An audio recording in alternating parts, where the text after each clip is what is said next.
Hello everybody, my name is Dratnos, and in this video I want to talk a little bit about adding sockets to your gear, because there's a lot of misinformation and mistakes that I'm seeing being made around this system, so I want to make a video to help you not make those mistakes and know exactly how this works. So here's how adding sockets to your gear works. This item, Gouged Eye of N'Zoth, is available for 25,000 corrupted mementos once you have finished your Horrific Visions tech tree.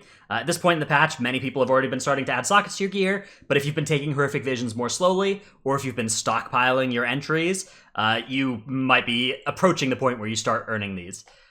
You can socket any item of Season 4 gear, so you can't socket Ajara's Font of Power, you can't socket Diver's Folly, you can't socket Ashvane's Razor Coral, any of those older items from like Eternal Palace, those aren't socketable. You can't socket Azurite Armor, you can't socket your necklace, you can't socket your cloak, your legendary cloak. You can't socket anything that already has a socket. So those are kind of the rules. If you read this text here, it says twist latent corruption. People have read this and thought that it meant that the item like had to be corrupted and it removed the corruption or something like that. It doesn't. This is just flavor text here. There's no interaction with the corruption system here. You can socket a corrupted item, you can socket an uncorrupted item. It will not change whether the item is corrupted or anything, so that's don't get tricked by that. But what I really wanted to talk about with this video is a mistake that I'm seeing a lot of people make when choosing which items to socket. So let me start talking about this. A lot of people have this situation, right, where you're looking at your character's gear, you've run some sims or whatever, and your options for one of your ring slots are a 455 socketed ring or a 475 ring. And the 455 socketed ring has 660 stamina and a total of 605 stats, if you're including the 50 bonus stats from the socket. Whereas the 475 ring has way more stamina, but 15 less stats. And for many players, the 15 stats are going to be worth more than the 156 stamina on the socket on the 475 ring. So they choose to go with the 455 socketed ring. Now, this is often a good decision. Sometimes the stamina is worth playing the ring. Sometimes the distribution of stats on the higher item level ring is better, and that causes you to play the higher item level ring. That's fine. But let's assume that the distribution of stats is the same or better for the 455 socketed ring, and let's assume you don't really care about the stamina all that much.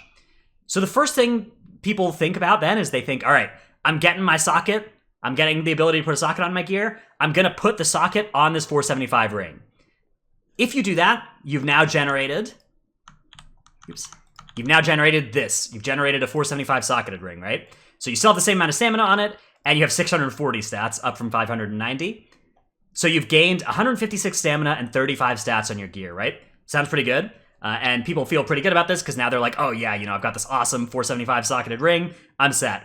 But what you should actually do, if you've decided that 50 stats are worth more than the 156 stamina, right? Or sorry, not 50 stats, but 15 stats that you get, the 15 stats that this is got over this item, you should instead put the socket on another piece of your gear and not change your rings and keep wearing the 455 socketed ring until you've socketed all your other gear, because the gain from that is 50 stats. And because you've chosen to equip this ring over this ring, you have already said that 50 stats is better than 156 stamina and 35 stats, right? So you've already said that this is worth more than this. You should go with this option instead of this option. The exceptions to this are when you're choosing an item to socket, there are other factors than just this gain. Sometimes you want to socket something that will be in your gear set for all the content you do. So don't socket a situational piece first. Don't socket corruption that you're going to switch on or off for some encounters. You want to socket something that is unlikely to be replaced anytime soon, and something that you're going to wear in as many of your gear sets as possible.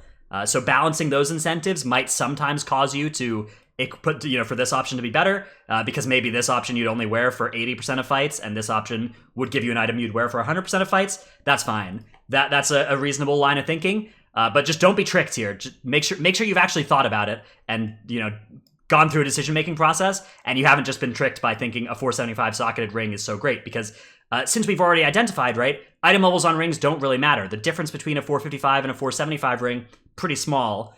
So given that logic, it turns out that putting the socket on that 475 ring, you're not really gaining a 475 socketed ring.